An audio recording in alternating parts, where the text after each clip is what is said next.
Good morning everyone. दोस्तों, आज है 23 ऑफ 2024 और हम लोग करेंगे द हिंदू न्यूज़पेपर की एनालिसिस। मेरा नाम है सितेंद्र चौधरी और आज हम लोग कौन कौन से टॉपिक करेंगे। आज लिस्ट थोड़ी सी लंबी आपको लग सकती है। जैसे हम लोग एक पहले टॉपिक करने वाले हैं फाली एस नरीमन जी के बारे में, क्योंकि कल आ, ये एक्सपायर हो गए थे। तो फाली एस नरीमन जी इंडिया के बहुत ही फेमस, बहुत सीनियर लॉयर थे। बहुत साल तक इन्होंने प्रैक्टिस किया। तो इनके बारे में थोड़ा बात करेंगे, कौन कौन से इंपॉर्टेंट केसेस के पार्ट रहे हैं। ज़्यादा इंपॉर्टेंट टॉपिक नहीं है, छोटा सा ही है, इसको थोड़ा करके हम लोग निकलेंगे। उसके अलावा हमारा, क्योंकि जो गगनयान है, गगनयान के अंदर हम लोग जो क्रायोजेनिक इंजन का यूज करने वाले हैं उसकी फाइनल टेस्टिंग ऑलमोस्ट हो चुकी है और बहुत जल्द ही गगनयान को लॉन्च किया जा सकता है। तो उस केस में क्रायोजेनिक इंजन के बारे में थोड़ा सा हम लोग डिस्कस कर सकते हैं। लॉर्ड बाहुबली के बारे में बात करेंगे आर्ट एंड कल्चर वाले पर्सपेक्टिव से, कर्नाटका में। क्योंकि 12 साल के बाद जो है इनका महाअभिषेक होता है, तो उसके बारे में बात करेंगे। उसके अलावा एक डिसीज के बारे में बात करेंगे प्रीलिम्स के पर्सपेक्टिव से, गिनिया वोम क्या है, क्या इसके सिम्टम्स होते हैं, क्यों होता है। फिर इंटरपोल के बारे में बात करेंगे कि कैसे इंटरपोल के जो नोटिस होते हैं उनका मिसयूज किया जाता है गवर्नमेंट्स के द्वारा, वो देखेंगे हम लोग। इसे हम लोग पॉलिटी वाले सेक्शन से कर सकते हैं, थोड़ा बहुत इंटरनल सिक्योरिटी वाले बनता नहीं है ज़्यादा, बट स्टिल। उसके अलावा regional bench of supreme court, तो सुप्रीम कोर्ट की अभी एक ही बेंच है जो दिल्ली में है, लेकिन प्रपोजल ऐसा है कि दिल्ली की एक या दो रीजनल बेंचेस भी होनी चाहिए। तो क्या वो होनी चाहिए? यस। क्या वो नहीं होनी चाहिए? नो। तो इसके बारे में बात करेंगे। ठीक है जी, चलिए बढ़ते हैं सीधा पहले टॉपिक पे। और फालियस नरीमन जी की अनफॉर्चुनेट जो है वो डेथ हो गई। ही वॉज 90 प्लस, 95 के थे और 21 तारीख को इनकी डेथ हो गई थी, परसों बेसिकली।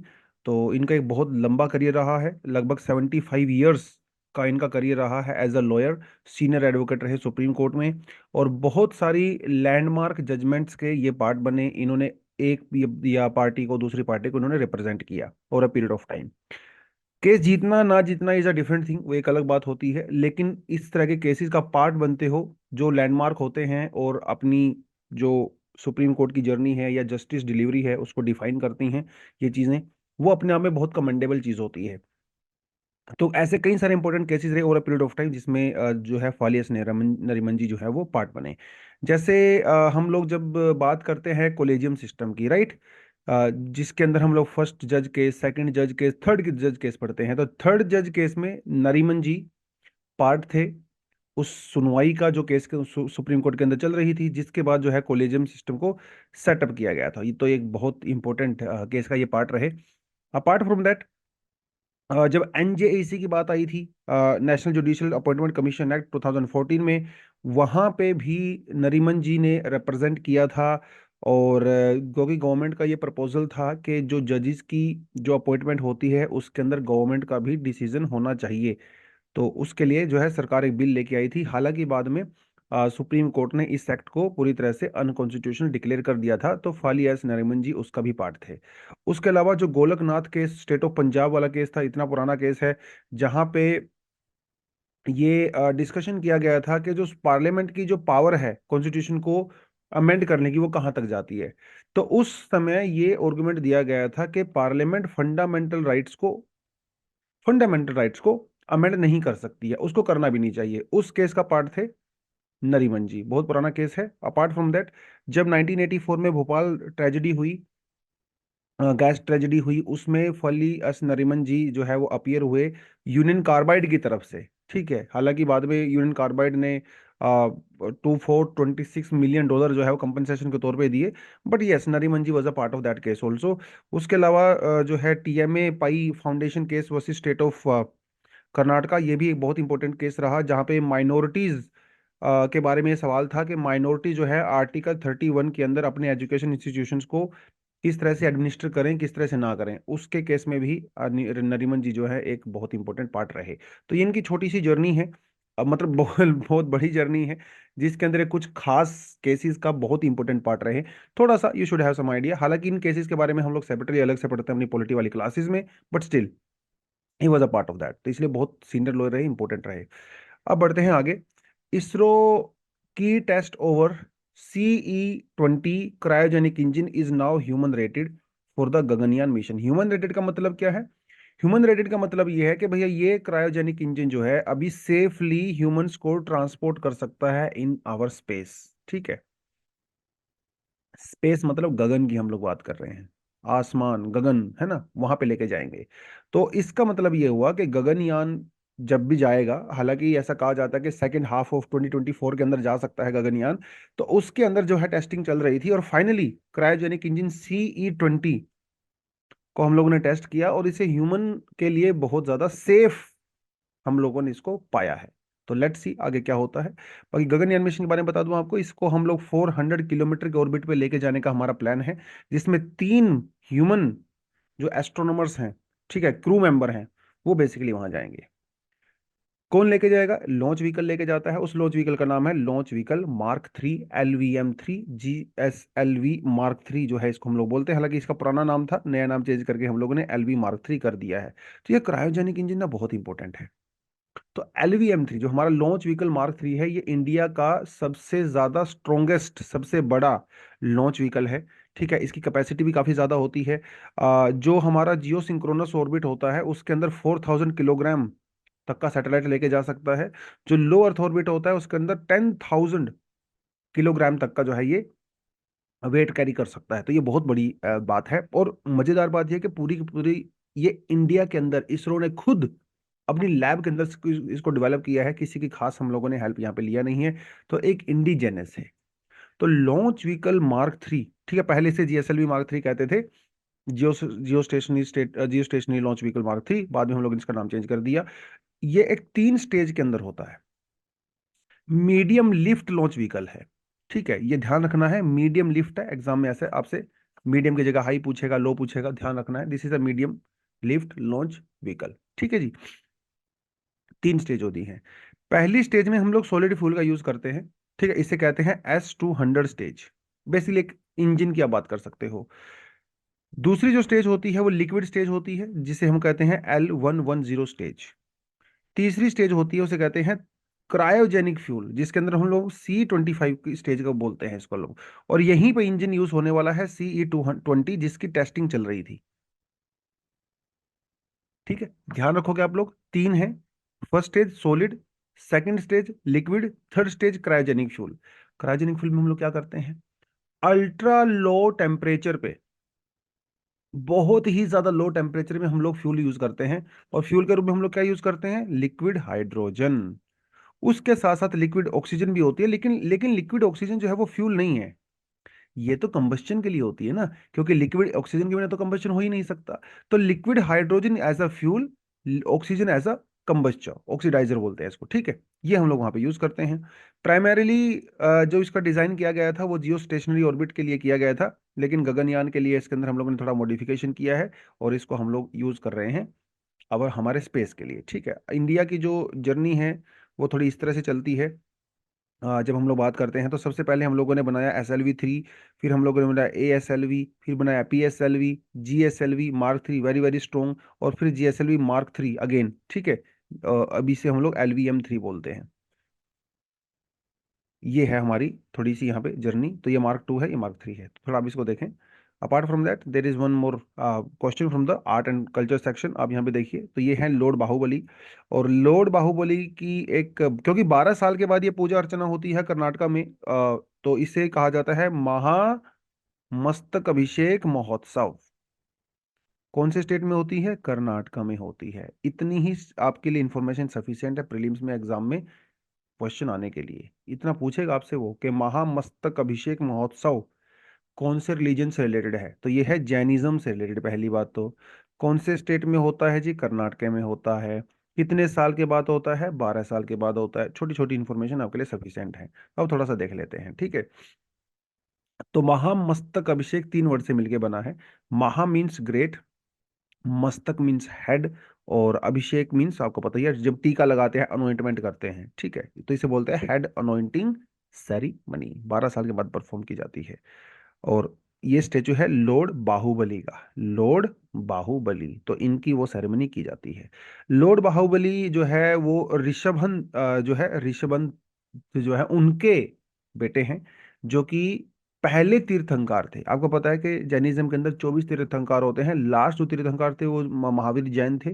पहले जो तीर्थंकर थे उनको ऋषभ कहा जाता है। तो उनके ये सुपुत्र थे, उनके बेटे थे।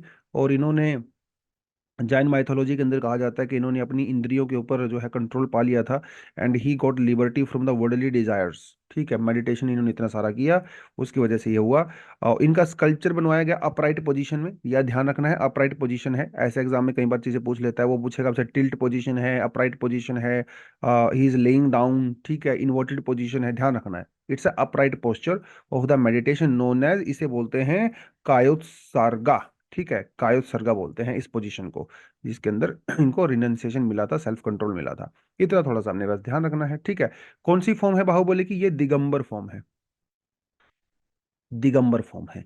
इतना भी छोटा छोटा भी याद रखोगे ना इन्फॉर्मेशन, प्रीलिम्स में यहाँ से क्वेश्चन फंस जाता है और आपका आराम से 2 नंबर पक्के हो जाते हैं। ठीक है, आगे आगे आगे बढ़ते हैं। World race to eradicate guinea worm disease near the finish line. ठीक है जी।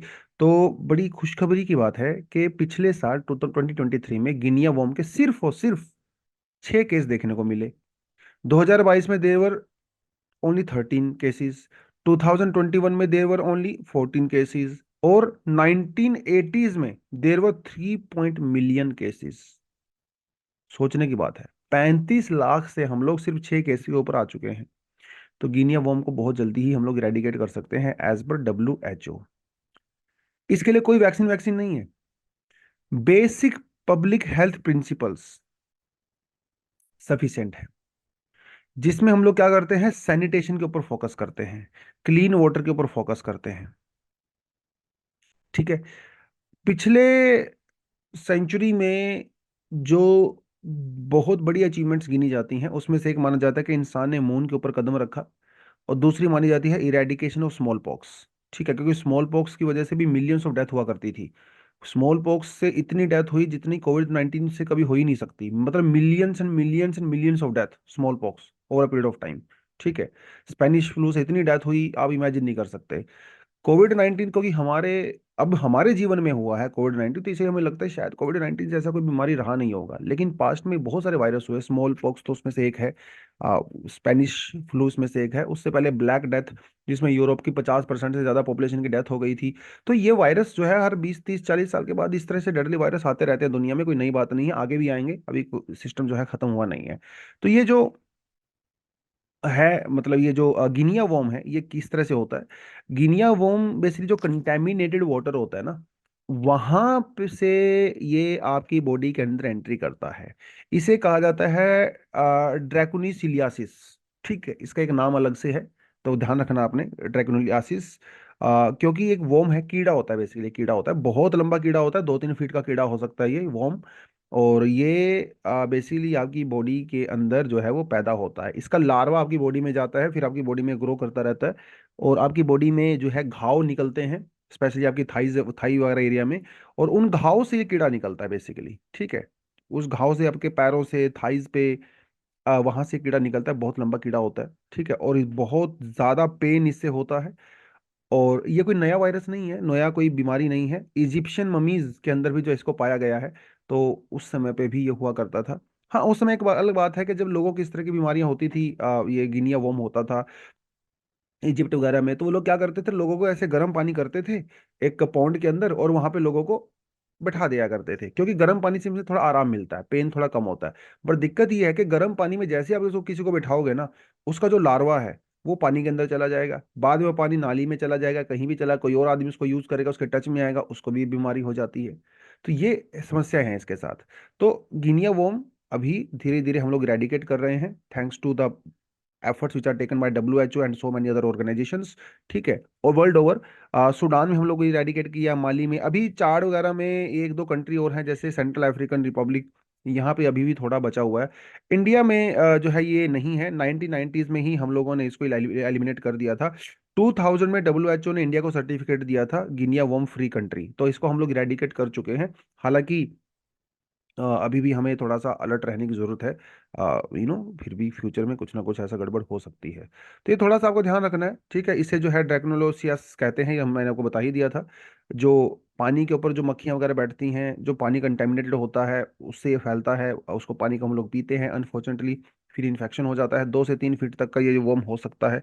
ठीक है, बहुत पेनफुल ब्लिस्टर्स होते हैं, घाव होते हैं, फुंसियां होती हैं, फिर उसके बाद वो वहां से निकलता है, fever, vomiting, dizziness, burning sensation होती है बहुत ज़्यादा। बाद में जब ये वॉर्म बड़ा हो जाता है कुछ हफ्ते के बाद, फिर बहुत ज़्यादा इंटेंस पेन होता है। तो ये थोड़ी सी चीज़ें हैं। प्रिवेंशन क्या कर सकते हो, ड्रिंकिंग वाटर को फिल्टर करके पीजिए, ठीक है। एजुकेट कीजिए कम्युनिटीज़ को, हाइजीन प्रैक्टिसेस को मेंटेन करिए, वो चीज़ें बेटर हो जाएंगी आपकी। उसके अलावा सर्विलेंस बहुत ज़रूरी है स्टेट गवर्नमेंट के द्वारा, ठीक है। और टाइम टू टाइम जो है आप इस तरह के मेजर्स आप डेफिनेटली ले सकते हो। दिक्कत यहाँ पे ये है कि जो अफ्रीकन कंट्रीज है जहाँ पे अभी ये है, ज़्यादातर, चाहे थोड़ा ही हो लेकिन है वहाँ पे कन्फ्लिक्ट बहुत सारे हैं, है ना। पॉलिटिकल कन्फ्लिक्ट वगैरह हैं, जिसकी वजह से काफ़ी चैलेंजेस हो जाते हैं प्रॉपर स्टेप्स लेने के लिए। बट ठीक है, अभी काफ़ी अच्छा हम लोग कर रहे हैं, धीरे धीरे 1-2 साल में इसको हम लोग हो सकता है कम्प्लीटली इरेडिकेट भी कर दें। इंटरपोल को लेके एक टॉपिक हमारे पास आता है जिसमें कहा जाता है कि इंटरपोल के नोटिस को पॉलिटिकली एक्सप्लॉइट किया जाता है, उसका मिसयूज किया जाता है। पहले तो आप यहाँ पे देखिए जरा, 7 तरह के इंटरपोल के नोटिस होते हैं। जिसका रेड नोटिस होता है, जो इसे कहा जाता है अरेस्ट, ठीक है। किसी के पर्सन के खिलाफ रेड नोटिस मतलब उसको अरेस्ट कीजिए। येलो नोटिस का मतलब होता है कि मिसिंग हो गया पर्सन। ब्लू नोटिस का मतलब होता है कि एडिशनल इंफॉर्मेशन मांगी जाती है, जैसे उसकी आईडी मांगी जाती है, उसका एड्रेस मांगा जाता है। तो आर्टिकल ये कह रहा है कि भाई इंटरपोल के इन नोटिस का मिसयूज होता है, खासकर ब्लू कॉर्नर नोटिस का। रेड कॉर्नर नोटिस का मिसयूज ज्यादा नहीं होता है, क्योंकि ब्लू कॉर्नर नोटिस क्या मांगता है, वो मांगता है आपसे आपकी इंफॉर्मेशन, ठीक है। कुछ क्रिटिकल क्राइम रिलेटेड इंफॉर्मेशन मांगता है, आपकी लोकेशन मांग सकता है, आपकी आइडेंटिटी मांग सकता है। इसका होता है मिसयूज।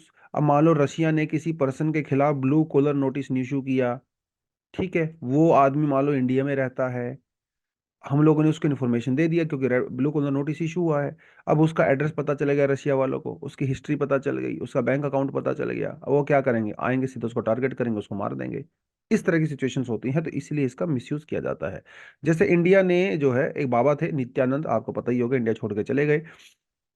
इनके खिलाफ जो है इंडिया ने ब्लू कॉलर नोटिस इशू किया था, इनकी इन्फॉर्मेशन वगैरह हम लोगों ने मांगी थी। अब रेड कॉर्नर नोटिस तो आपको पता ही है कि वो अरेस्ट करने के लिए होता है। अब एक बात आपको बताता चलो कि ये जो नोटिस वगैरह होते हैं जो दिए जाते हैं, इनके ऊपर काम करना मैंडेटरी नहीं होता किसी भी कंट्री के द्वारा, ये पूरी तरह से डिस्क्रिशनरी होता है, ठीक है। आपने ब्लू कलर नोटिस दिया, मान लो कोई आदमी फ्रांस के अंदर रहता है, अब ये सरकार के ऊपर डिपेंड करता है फ्रांस की, वो आपको इन्फॉर्मेशन दे या ना दे, डजेंट मैटर, ठीक है। अब जैसे इंडिया ने नीरव मोदी के खिलाफ जो है नोटिस इशू किया था 2018 में, उसकी इन्फॉर्मेशन उनको मिल गई थी, लेकिन फिर बाद में जो है गुरु पवंत जो सिंह पन्नून है, जो कि खालिस्तान को सपोर्ट करते हैं, इंडिया में इनको एज अ टेररिस्ट डिक्लेयर किया गया है। लेकिन इनके खिलाफ काम नहीं किया कनाडा ने, उन्होंने इन्फॉर्मेशन देने से मना कर दिया। अमेरिका ने इन्फॉर्मेशन देने से मना कर दिया, क्योंकि ये मैंडेटरी नहीं होता है, ठीक है। आप कर भी दीजिए, आप कर भी सकते हो, वो आपकी मर्जी है। तो कई सारी कंट्री मिसयूज करती हैं इंटरपोल के नोटिस का, खासकर Russia, China, Iran, Turkey, Tunisia वगैरह, इनका ये जो है मिसयूज करती हैं। दुनिया में 30 से 40% जो रेड कॉर्नर नोटिस या ब्लू कॉर्नर नोटिस इशू किए जाते हैं वो रशिया के द्वारा ही किए जाते हैं।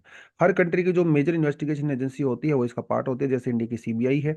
लियोन फ्रांस के अंदर जो इसका हेडक्वार्टर है, 194 कंट्री जो है इसका पार्ट है इंटरपोल का। तो एक इंटर गवर्नमेंटल ऑर्गेनाइजेशन है बेसिकली, ठीक है। लेकिन इसमें सबसे बड़ी दिक्कत ये है कि ये डिस्क्रिशनरी होता है, मैंडेटरी नहीं होता है, ठीक है। बाकी कई सारी ऑर्गेनाइजेशन है, जैसे यूनाइटेड नेशन है, इंटरनेशनल क्रिमिनल ट्रिब्यूनल है, इंटरनेशनल क्रिमिनल कोर्ट है, ये सब भी इंटरपोल का यूज कर सकती हैं किसी भी पर्सन के खिलाफ जो है, जो कार्रवाई चल रही होती है, ठीक है। तो किसी ने जिनोसाइड किया है, वॉर क्राइम किया है, ह्यूमैनिटी के अगेंस्ट में क्राइम किया है, तो ये नोटिस इशू कर सकती हैं। अब वो मानना नहीं मानना उस कंट्री की बात है, ठीक है। बट यस, तो ये थोड़ा सा आपको आइडिया होना चाहिए। चलिए जी, आगे बढ़ते हैं। Should India have regional benches of the supreme court. देखिए अभी क्या हुआ, parliamentary standing committee on personnel public grievances law and justice ने लोकसभा को इन्फॉर्म किया है कि लॉ मिनिस्ट्री ये चाहता है कि इंडिया में सुप्रीम कोर्ट की रीजनल बेंचेस भी होनी चाहिए, ठीक है। ऐसा उनका मानना है। हालांकि ये मामला भी कोर्ट में चल रहा है और सब जुडिस है, तो इसके बारे में कुछ कहना तो नहीं चाहिए, बट स्टिल आर्गुमेंट क्या है कि क्या रीजनल बेंचेस होनी चाहिए कि नहीं होनी चाहिए। अब सवाल ये है, कुछ लोग कहते हैं कि बिल्कुल होनी चाहिए, कुछ लोग कहते हैं कि नहीं, रीजनल बेंचेस होने का कोई मतलब नहीं है। जो लोग कहते हैं कि रीजनल बेंचेस होनी चाहिए, उनके क्या आर्गुमेंट है आप यहाँ पे देख सकते हैं। उनकी आर्गुमेंट ये है कि देखिए भाई, हमारा जो जस्टिस डिलीवरी सिस्टम है ना, वो किस तरह से काम करता है, खासकर सुप्रीम कोर्ट में। ठीक है। अब एक सुप्रीम कोर्ट के अंदर मान लो एक 5 जजेस की बेंच है। 5 जज की बेंच है, जिसमें से 3 जज ने कुछ और बोला, 2 जजेस ने कुछ और बोला। ठीक है, कोई बात नहीं, हो गया। अब जो 3 जज ने फैसला सुनाएगा वही आखिरी फैसला होगा, उसको माना जाएगा। लेकिन रीजनल बेंचेस होने से ये जो कन्फ्लिक्ट है ना, ये और ज्यादा बढ़ जाएंगे। क्योंकि मान लो एक बेंच आपने चेन्नई में बना दी, एक बेंच आपने मान लो मुंबई में बना दी, तो ये कन्फ्लिक्ट और ज्यादा बढ़ जाएंगे। तो जस्टिस डिलीवरी सिस्टम जो है वो एडवर्सली इफेक्ट होगा, ऐसा कुछ लोगों का मानना है। ठीक है। बट कुछ लोगों का कहना है कि नहीं नहीं, ऐसा कुछ भी नहीं है। जैसे कई सारे स्टेट्स के अंदर जो हाई कोर्ट्स हैं, उनकी रीजनल बेंचेस तो हैं, है ना। अब वहां पे तो कोई ऐसे इशू नहीं होते। शुरुआत में 1-2 साल हो सकते हैं, जैसे यूपी के अंदर आपने जो है अलग अलग बेंचेस बनाई हाई कोर्ट की, लेकिन धीरे धीरे वो ठीक हो जाता है। तो सुप्रीम कोर्ट के अगर आप रीजनल बेंचेस बनाओगे तो कोई दिक्कत नहीं है, धीरे धीरे ठीक हो जाएगा। ठीक है। अब कुछ लोगों का ये मानना है कि देखिए, अभी दिल्ली में सुप्रीम कोर्ट है, तो अभी लोग दिल्ली में आएंगे, वहां पे केस डालेंगे, लड़ेंगे। ये बहुत टफ पोजीशन है, क्योंकि आपने उसकी अवेलेबिलिटी कम कर रखी है। लेकिन अगर आप रीजनल बेंचेस बनाओगे ना, तो लोगों के लिए बहुत आसान हो जाएगा। इस तरह के फालतू के केस वो कोर्ट में डालेंगे और कोर्ट के ऊपर और बर्डन बढ़ाएंगे। तो इसलिए अच्छा है कि दिल्ली में ही है, तो ये रीजनल बेंचेस नहीं होनी चाहिए, ऐसा गवर्नमेंट दिया जाता है। फिर एक आर्गुमेंट दिया जाता है कि भैया रीजनल बेंचेस होनी चाहिए, क्योंकि आजकल तो हाइब्रिड सिस्टम चल रहा है, ऑनलाइन सिस्टम के थ्रू जो है आप केस के अंदर डिलीवरी जो है प्रॉपरली कर सकते हो। लेकिन कुछ लोगों का कहना है कि देखिए ठीक है, हाइब्रिड सिस्टम कुछ हद तक काम कर सकता है, लेकिन फिर भी जो जज होते हैं ना भाई, वो भी तो इंसान ही होते हैं। और जज चाहता है कि वो लॉयर के साथ फेस टू फेस बात करे, जज चाहता है कि जो लिटिगेंट है जिसने वो एप्लीकेशन डाली है, वो उसके साथ फेस टू फेस होकर काम करें।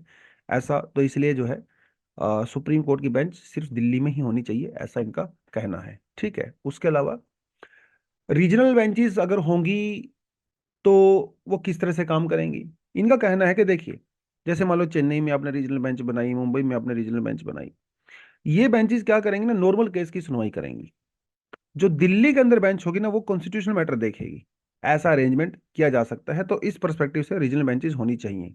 एक ऐसा आर्गुमेंट दिया गया। फिर एक ऐसा आर्गुमेंट दिया गया कि नहीं नहीं, ये सब नहीं चलेगा। जो फ्रांस के अंदर सिस्टम है ना, आप उसको इंक्लूड करिए। फ्रांस के अंदर एक सिस्टम चलता है जिसे जो है कैसेशन बोलते हैं। ठीक है। इस सिस्टम के अंदर क्या होता है, कुछ पर्टिकुलर टाइप के केसेस कुछ पर्टिकुलर टाइप के कोर्ट ही सुनते हैं। जैसे क्रिमिनल केसेस अलग से चलेंगे, सिविल केसेस अलग से चलेंगे, कॉन्स्टिट्यूशन वाले केसेस अलग से चलेंगे। तो अब इन्होंने कहा कि आप दिल्ली में ऐसा कर दीजिए, क्या दिक्कत है। राइट। अगर आप पूरे देश में ऐसा करेंगे तो सब कुछ कंफ्यूजन हो जाएगा, तो इसलिए रीजनल बेंचेस नहीं होनी चाहिए, ऐसा इनका मानना है। उसके अलावा और ये कहा गया कि भाई देखिए, ज्यादा रीजनल बेंचेस होंगी तो और ज्यादा जजेस आएंगे। ठीक है। रिक्रूटमेंट होगी बढ़िया, जजेस की संख्या बढ़ेगी, तो जस्टिस डिलीवरी जो है वो बेटर हो सकता है, इसलिए रीजनल बेंचेस होनी चाहिए। राइट, एक ऐसा इनका मानना है। और आजकल तो टेक्नोलॉजी का हम लोग काफ़ी अच्छे से यूज़ करते हैं, तो टेक्नोलॉजी वगैरह का यूज़ करेंगे, सुप्रीम कोर्ट की और बेंचेस बनाएंगे, तो जस्टिस डिलीवरी फास्ट होगा, पब्लिक ट्रस्ट जो है वो बढ़ेगा। अब चेन्नई में रहने वाला जो आदमी है, साउथ इंडिया में रहने वाला कोई पर्सन है केरला वगैरह के अंदर, वो दिल्ली कैसे आएगा जस्टिस डिलीवरी के लिए, बड़ा मुश्किल हो जाता है। हालांकि ऐसा जरूरी नहीं होता है कि जब भी जो सुनवाई होती है, डेट होती है, उस पे लिटिगेंट को आना पड़ता है। ऐसा कोई जरूरी नहीं है कि हर बार केरला वाले पर्सन को दिल्ली में आना ही पड़ेगा, उसका जो वकील होता है वहां पे प्रेजेंट कर सकता है।